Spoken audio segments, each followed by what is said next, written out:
जब make in India कहते हैं तो मेक फॉर इंडिया भी है, क्योंकि 125 करोड़ का देश है, इतना बड़ा मार्केट है।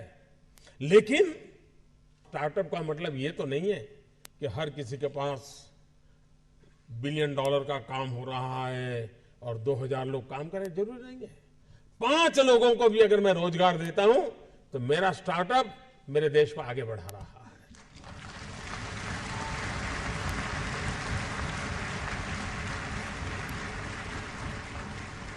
एक साइकोलॉजिकल चेंज लाना है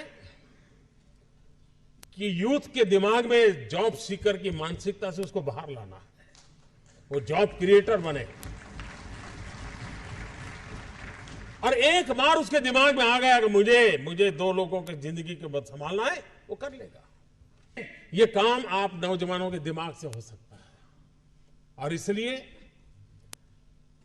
मैं जब कहता हूं स्टार्टअप इंडिया, तो मैं मान के चलता हूं स्टैंड अप इंडिया। इसके लिए मुझे अलग सोच करने की जरूरत नहीं है। जिस देश के पास 800 मिलियन 35 से कम आयु के नौजवान हो, जिस देश के नौजवानों के पास टैलेंट हो, हाथ में हुनर हो, अपरंपार सपने हो और पूरी दुनिया में अवकाश ही अवकाश हो, क्या नहीं हो सकता है। मानव जात के लिए चुनौतियां आवश्यक हैं, क्योंकि सरफरे लोग तो हैं जो तबाही करने पर तुले हुए हैं।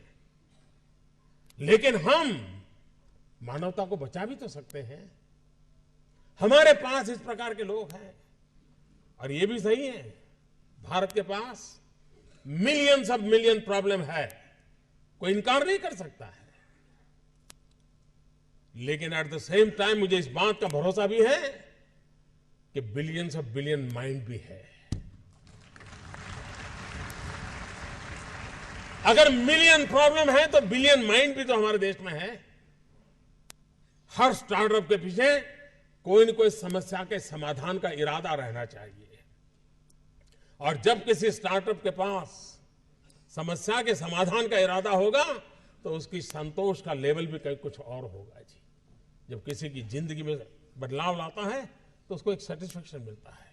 और इसलिए मैं वो कुछ करके दिखाऊं जिसमें मैं जॉब क्रिएटर बनूं, मैं वो कुछ करके दिखाऊं कि जिसके कारण किसी की जिंदगी में मैं काम आऊं, मैं वो कुछ करके दिखाऊं कि मेरे देश को एक कदम आगे ले जाने में मेरा भी कोई योगदान हो।